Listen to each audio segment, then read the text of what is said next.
Hey everybody, get your beverage of choice. I'm having a Zola. Good stuff. I know you've been waiting for me. It's sort of up to me to sort out this whole Russia stuff for you. It's a big job, but I feel I can do it. So I tweeted this morning that the DNC is writing its own obituary. So far, they're up to one word: Russia. Is it my imagination, or is the left just burying itself with this Russia stuff? They keep doing the what did Roger Ebert call it? Do you remember Roger Ebert?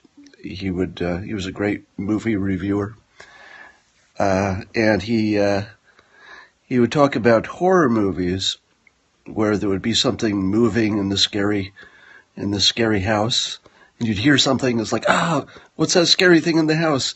And then something would move, and it would be a shadow, and it would just be the cat, and you'd be like, then of course you get killed by something else later. Every time I hear another Russia story, I just hear Roger Ebert's voice. It's the cat. It's the cat.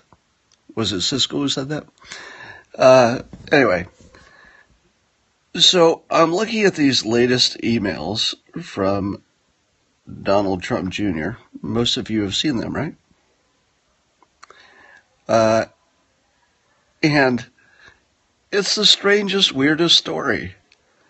The one thing that we know about this story that you can say for sure is that we really don't know what the hell is happening here.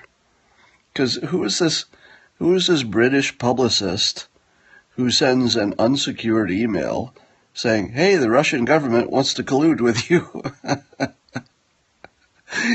Did that really happen? Did the Russian government say, hey, the Russian government wants to collude, let's send this over just regular email, because nobody knows that regular email is being monitored by the government. Nobody's heard of that.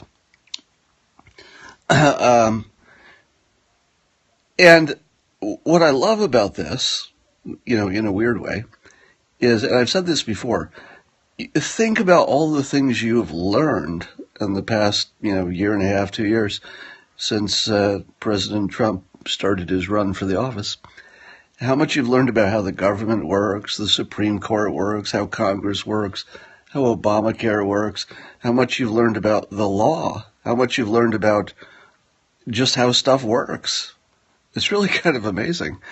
And this is another case, because I was just looking at Vox. Of course, they're anti-Trumpers, and they're reporting on the Donald Trump Jr. Emails that Donald Trump Jr. himself released. Now, I'm pretty sure you don't release emails unless you feel pretty confident that it's going to go your direction. And I read their Vox's definition from their legal experts of what it means, what it would require to have broken the law. And apparently it requires that you either solicit something from a foreign government to influence an election, which he didn't do. All right, so he didn't solicit, it was offered to him. And then the second part is that you accept something of value. And that didn't happen either. So according to Vox, he accepted something of value by going to a meeting that had nothing to do with anything. Now, I've been to meetings. And the last time I was at a meeting that had anything of value in it, I don't even remember. That's why I try to stop going to meetings. But, so the first funny thing is, there was a meeting that had value. Okay, right there's something fishy. Because, when was the last time you had a meeting that had value? But, okay, that's just the funny part. And then he goes to the meeting, and apparently nothing was discussed about Hillary Clinton at all. It was just some weird either scam or miscommunication or something. And what the hell does this British publicist? What would a British publicist know about the Russian government's involvement with the campaign? So, so let's say you're Putin, and you're trying to do this top secret operation to covertly influence the elections in the United States. Who would be one person you would want to not know that? A British publicist, for example? How the hell does a British publicist know anything about Putin's secret operations? So right away you've got there's something just wrong with this story. Secondly, would it be illegal? And here's the part we all get to learn. I don't make any decisions until Alan Dershowitz has weighed in, and so I haven't seen what he said yet. But until Alan Dershowitz tells me something is legal or illegal, I'm just going to fucking ignore every other person, right? Because you know what's going to happen, right? But you could have all these bad lawyers on TV saying blah blah blah blah, and pundits who are not lawyers saying blah, blah, blah, blah, blah. And then when all the dust clears, Alan frickin' Dershowitz will get on the networks and he'll tell us how everyone's a frickin' idiot. Right? Because that's going to happen, right? Now, I don't know which side he'll be on or what he'll say.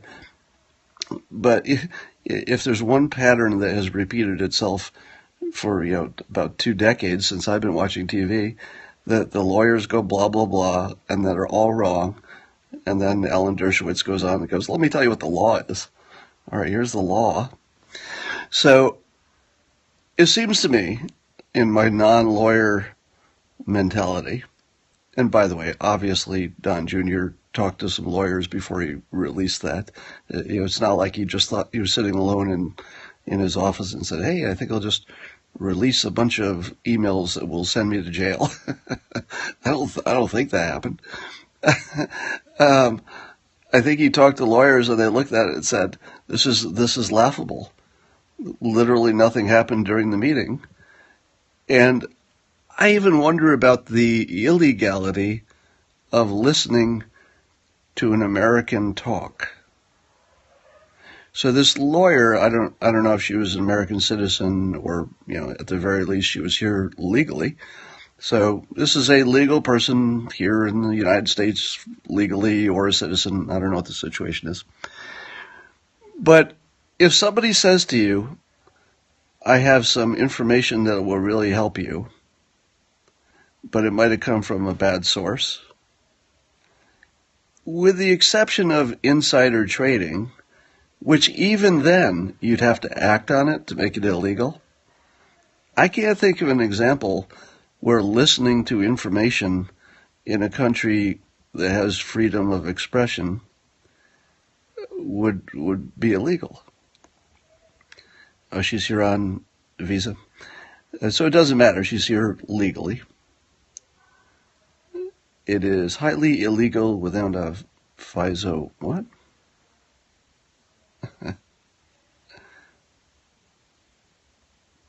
By taking the meeting, it exposes you to blackmail. But that wouldn't be illegal. So the question is whether he broke the law. And in what country do we live where listening to somebody talk, in America, is illegal? So the question of whether Russia was trying to influence the election, I think, was already confirmed by everybody, right? So even the president said, yeah, I think they have. We don't have, the best information, but it looks like that.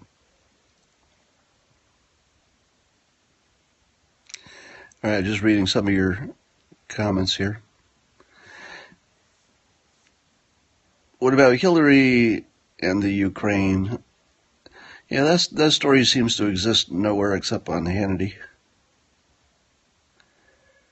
I generally don't try to comment on things until they reach both sides of the news. If something exists only on one side or the other, you stay away from it usually.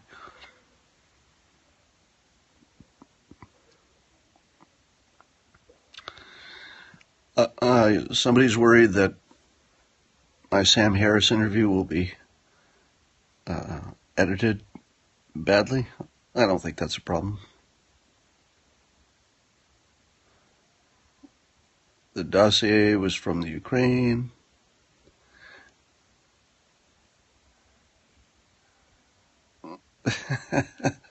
So there's some publication called Spin, which I'm not sure I knew existed until today. So Spin has this story about me and this guy Dave Rubin, who apparently tweeted something that tweeted one of my periscopes and then deleted it later. And he was attacked for tweeting something from right-wing dork. Right-wing Dilbert dork is what they called me. Now, I'm about as far from right-wing as you could get. So if you can't get even the headline right, you're in trouble. The hardest thing you've done, getting my MBA at Berkeley. That's the hardest thing I've done. That was 3 shitty years. How do I look younger than I did in the 90s? I'm healthier than I was in the 90s. What am I talking to Sam Harris about? I don't know. Whatever he wants to talk about. Was it worth it? Yeah, my MBA was totally worth it. Totally open. You're a progressive, bro. Own it. I wouldn't call myself a progressive. I'm not even sure what they are. I try to avoid labels. I pick a little from each side. Comey, classified, that's more legal stuff I don't care about. The most dangerous thing you've done, owned a motorcycle. I've been robbed at gunpoint a few times, but that's not something I did. That's something that was done to me. But I have retweeted Mike Cernovich. I have. Supporting Trump was the most dangerous. Well, only to my income.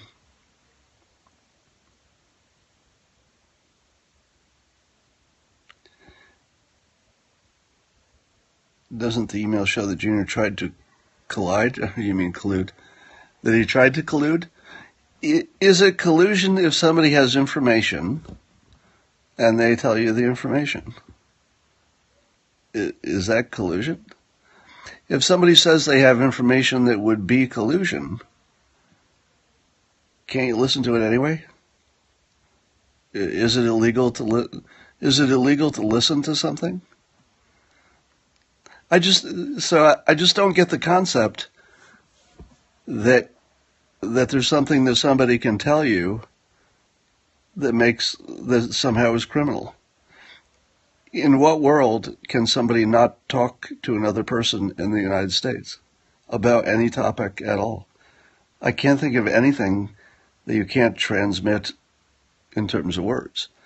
Now, in the case of insider trading, you still have to buy the stock, right? If somebody just gives you an insider tip, I'll tell you, I got an insider tip that felt like insider trading to me, so I didn't act on it, and probably would have tripled my net worth. No joke, and I would have done it in months probably. So the insider information was really good, but I didn't act on it because as soon as I heard it, I thought, that doesn't sound like something everybody knows, right? Now, as it turns out, it probably was legal. I'm not going to get into the details. It probably was fine, and I probably could have acted on it, and I would have been fine. But it was just close enough to something that, I had a question in my mind, and there's a basic rule of investing that, if you can't sleep with your investment, in other words, if you can't get to sleep at night because of an investment, you should not have made that investment. So it didn't pass my sleep test. But it wasn't illegal to hear it. It certainly wasn't illegal for my ears to be open and to be in the vicinity of somebody talking and to accept information into my brain in a country with free speech. So how Vox can look at that and say some law is broken when nothing of value was transmitted and all that Don Trump agreed to was to listen? And who wouldn't agree to listen to something bad about their competitor, if it sounded really juicy? Would you care where it came from? I mean, you would act differently depending on where it came from, wouldn't you? So if it turned out that it was really juicy and it came from the Russian government, then and only then would Don Jr. be obligated, in my mind anyway, to get the FBI involved or to disclose his conversations. But until somebody knows that the information is both useful, reasonably likely to be true, and also comes from a Russian source as opposed to a British publicist, until he knows all those things are true, he has no obligation to do anything. There's no legal obligation. So let me ask you this. You go into trial. Let's say they decide to prosecute Don Jr. So this is how the trial goes. You get to the point where the prosecution says, and you heard from this Rob Goldstone that this information came from the Russian government trying to influence the election. And then your lawyer says, can you remind me what this Goldstone guy's job is? Well, he's a publicist. Can you explain to me the job of a publicist? Well, the job of a publicist is to invent complete bullshit and try to sell it to people to get them to do what you want them to do until they find out that what you sold them is complete bullshit. That's actually the job of a publicist. So Don Jr.'s source is a guy whose job is lying to people like Don Jr. That's his fucking job, lying to people like Don Jr. Do you know how I know that? Because I deal with a lot of publicists. Do you know what they do when they talk to me? They lie. Do you know how many publicists have contacted me, over my career? Publicists for other people. So these are not publicists working for me, who have said, hey, can you do this thing for free that you will get no money for all these many benefits that you will get that are not money but are good for my client? And 3 questions in, I find out that the whole thing is a scam and a lie, because guess what? It's a publicist. Do you know what they do for a living? They make shit up to get you to do things you didn't want to do. And then they say, oops, was I slightly wrong on my information after you went to that meeting with this person who was going to talk about something entirely unrelated to what I told you it was about? Oops, it looks like I'm a famous publicist who acted like a famous publicist, full of bullshit, getting people to do things that they think they're doing for one reason, but really is for whatever benefit the publicist wanted. So imagine trying to prosecute that trial, and as your credible witness, you have a publicist. Now the media and the pundits are saying, what the hell is wrong with Don Jr. for releasing these emails? Sure, he's getting ahead of the New York Times, and it takes the piss out of their story, and it's bad for them in some ways. But isn't he crazy to release this stuff that seems to indicate that he heard from a publicist, something that turned out to be not true and not even close to true? Anyway,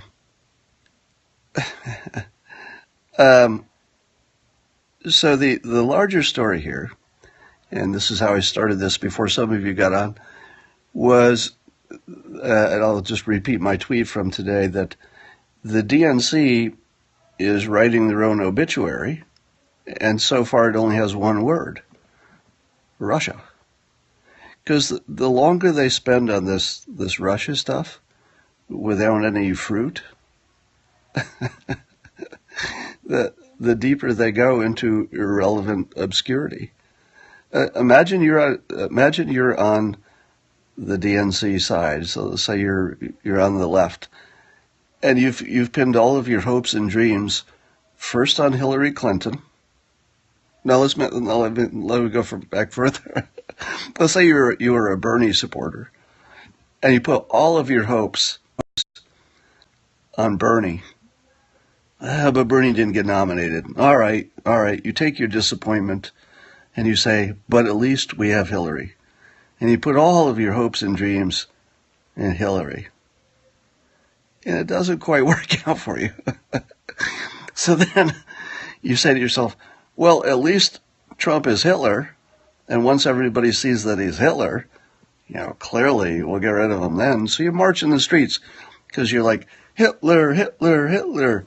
And then he keeps doing these annoyingly non-Hitler things, like being kind and working through Congress and using the rules and just being an effective leader and calling the healthcare, early drafts too mean, doing the sword dance with the Saudis. And next thing you know, your hopes and dreams of your Hitler thing working out for you, that's dissipated too.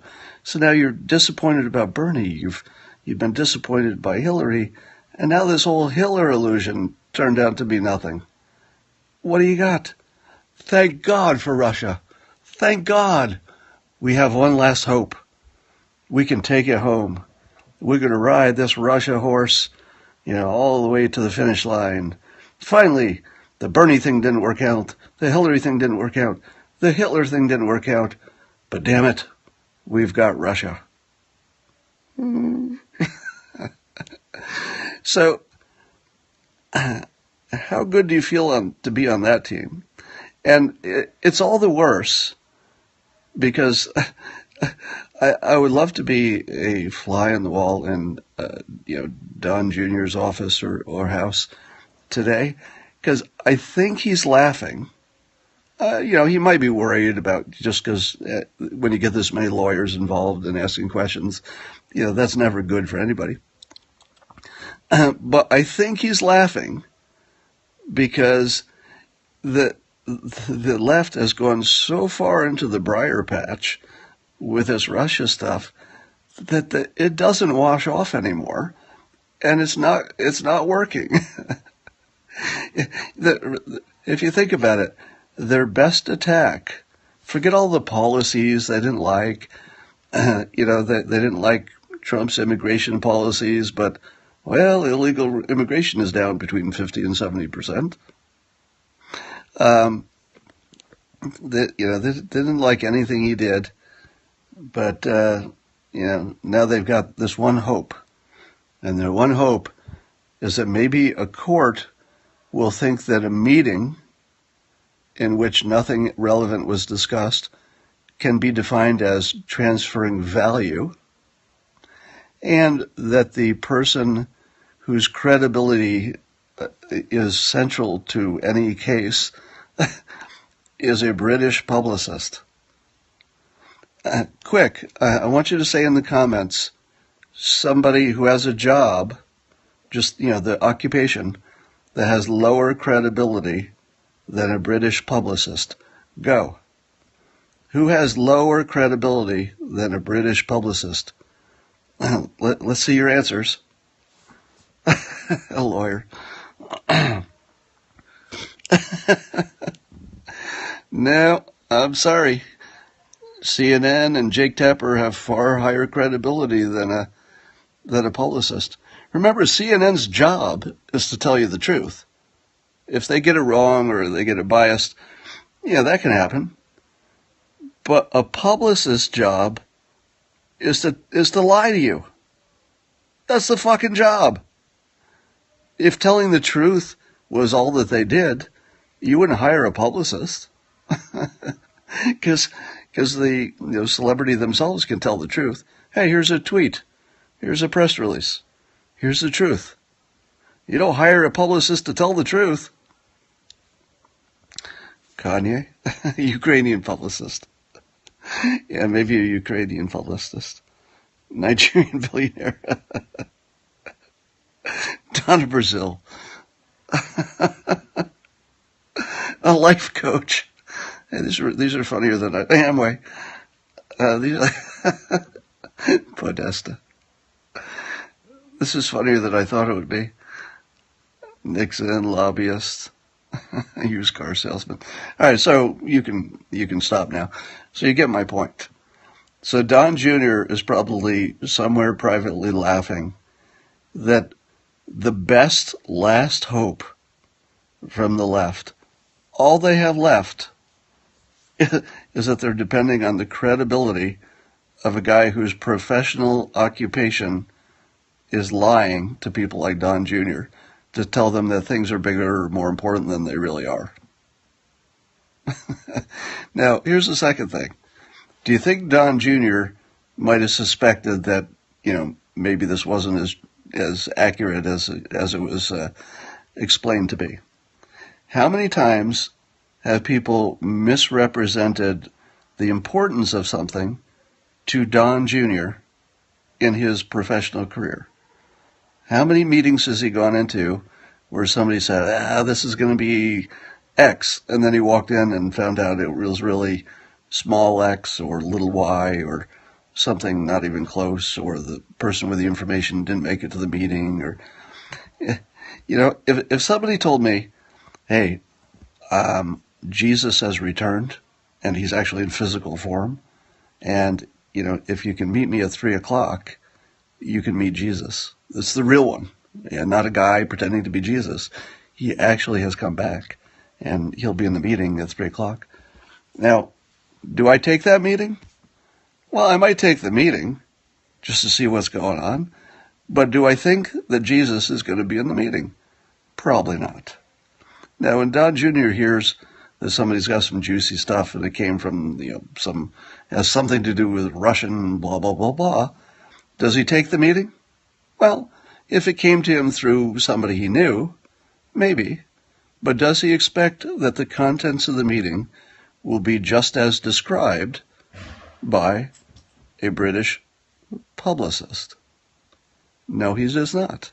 Because Don Jr., unlike the pundits apparently, was not born yesterday. He lives in a world where people are full of shit all the time. Not sometimes. All the time people are full of shit. So I'm pretty sure when he takes a meeting, he's not buying the premise of the meeting in advance. I think he's going there to find out what's what, right? So in what country is it illegal to take a meeting and listen to somebody talking and find out what's what? I think he's laughing right now because the left has just this. That's all they got. What do I think of his move in terms of persuasion? Excellent. If you're talking about releasing the email, it apparently was a good move, because guilty people don't release evidence. And you can read the email for yourself, and you can look at the lawyer's characterization of it, and you can ask yourself, did Don Jr. receive something of value from the Russian government regarding the election? The answer is no. Did he have credible reason to believe that he would receive something of value? Well, it came from a British publicist, and Don Jr. lives in the real world, and he's playing at the highest level, where meetings are usually bullshit. Meetings are usually bullshit at the highest level, when you hear something like that. Did he solicit it? No. They solicited him. So if it didn't have value, it was never credible in the first place because of the source it came through, a professional liar, a British publicist, and he didn't solicit it. Yeah, I think releasing the email was exactly the right play. Now, did his lawyer tell him not to do it? Well, maybe, I don't know. But if I had a lawyer tell me not to do that under these circumstances, I would probably fire that lawyer, because this was the right thing to do. persuasion-wise, it was definitely the right thing to do. You joined the Systems Party. Well, that's one more. Good. What's my view of Roger Stone? Well, he's an advocate and apparently been very effective. He's good at self-promotion, which you would hope would be true, because if your job is promoting other people, at the very least, you want to be good at self-promotion. So, you can make your own judgments on the morality or the ethics of whatever anybody's doing. You can do that on your own. Do you like InfoWars? I've been on InfoWars, and I liked it when they had me on. So, Roger Stone is doing something about legalization of marijuana, did I hear?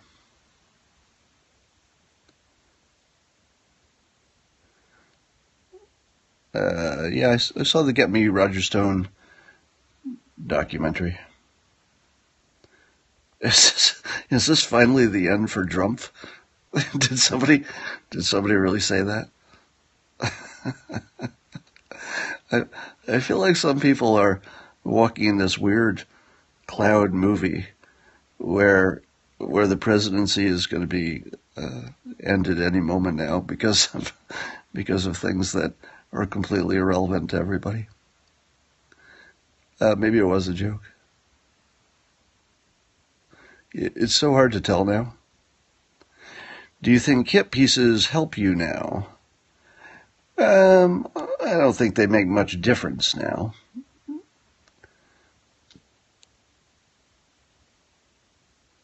If you were famous, would anybody care what my opinion was? No, of course not.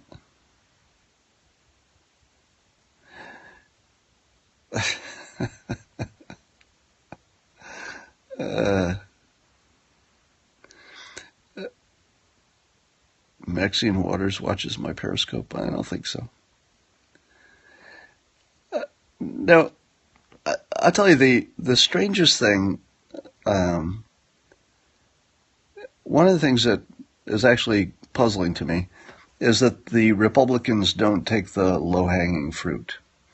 And the low-hanging fruit is to just say we're going to let the states do their own thing, and put out a clear statement that says, hey, we're just going to stay out of the marijuana stuff. Let the states take care of it. That is such low-hanging fruit.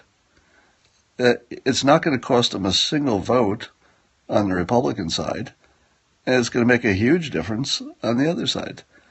Now, maybe there are polls that show otherwise, but I can't believe there'd be any Republican who would change a vote because of allowing states to have states' rights. Like, what Republican does that?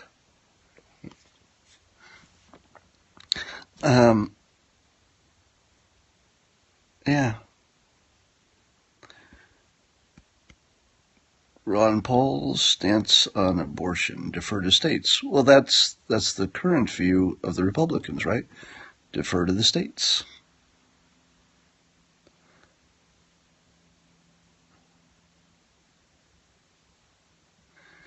So let's talk about North Korea while I have you here. So did you hear that I almost had trouble believing this, but that China and the United States have announced some kind of joint military exercises around North Korea? And I'm thinking, what the hell does that look like? Now, that's 2/3 of what I think needs to be done, which is, and I've said this before, I wrote this, I think that a way to solve the North Korea thing, for those of you who haven't heard it, would be for China, Russia, and the United States to guarantee the borders of both South Korea and North Korea for 100 years, with the agreement to unify at the end of 100 years without any details of how to do that. And then part of that would be China would do inspections to denuclearize North Korea, but North Korea could trade the prestige that they got from their nukes for the prestige of reunifying North and South Korea. It's just a 100-year agreement, so they could tell their citizens, "Hey, I've unified.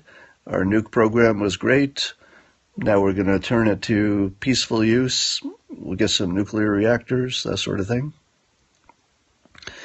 And it would allow the United States to pull out. And by the way, I think related to this idea would be the idea that the United States could treat China and North Korea as one entity for defense purposes.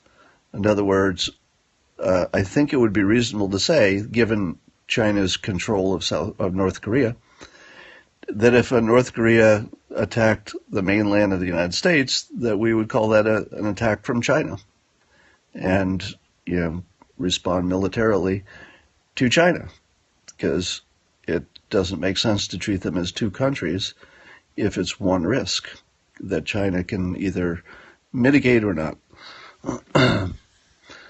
I see somebody has made the useful comment that I'm an idiot. Now, just to put this in context, when cartoonists make suggestions about health, finance, or international affairs, you should take it as brainstorming and not policy. So if there's something wrong with that idea, I think it would be educational and useful to hear it. And if there's not something wrong with that idea, the best way to indicate that there's nothing wrong with the idea, as far as you can tell, is to say that I'm an idiot. Because that pretty much is confirmation that you can't find anything wrong with the idea. People who find problems with my ideas, even with this limited media here, say what's wrong with the idea. In other words, somebody would say, North Korea will never. They'll say. Sorry, I've got some weird messages coming in.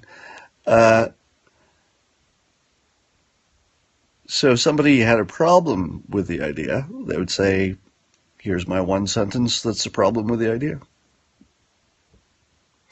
So when somebody simply insults me without offering the idea, I'm past a time in my life where I thought that meant my idea might be bad.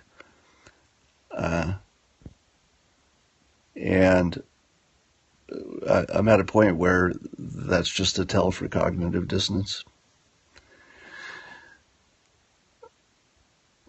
What's in it for South Korea? South Korea would get no threat from the North and eventual unification. That would be 100% of what they want. So what's in it for the deal is everybody gets 100% of what they want.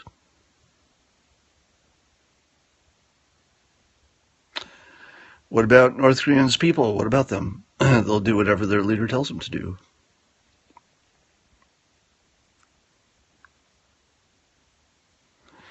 Talk about nuclear war with North Korea? Well, we're not going to have one. That would be the goal. Yeah, age is great because you stop caring what people think. To a large extent, that's true.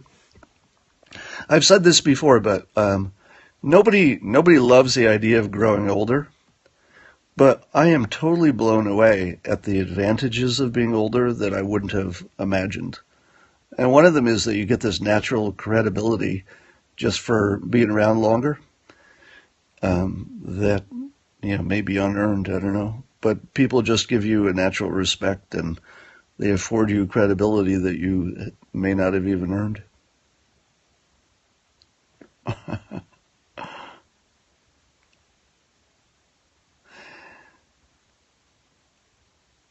Yeah, men's happiness improves with age, weirdly.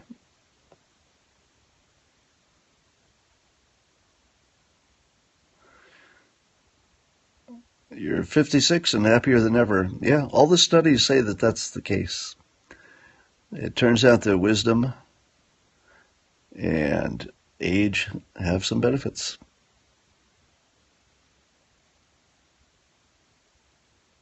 All right. By the way, I'm going to be on Tucker Carlson's show tonight. So I think it airs at 8 p.m. Eastern. That's 5 p.m. for you Californians. I don't know what time within his time slot, but something less than 5 minutes probably. Might be about Russia. Could change. Don't get too excited because these things change based on breaking news. So if something more interesting happens between now and later this afternoon, then that could change. But at the moment, you'll see. And I'm gonna take off for now. All right, remember, never win small when you can win bigly.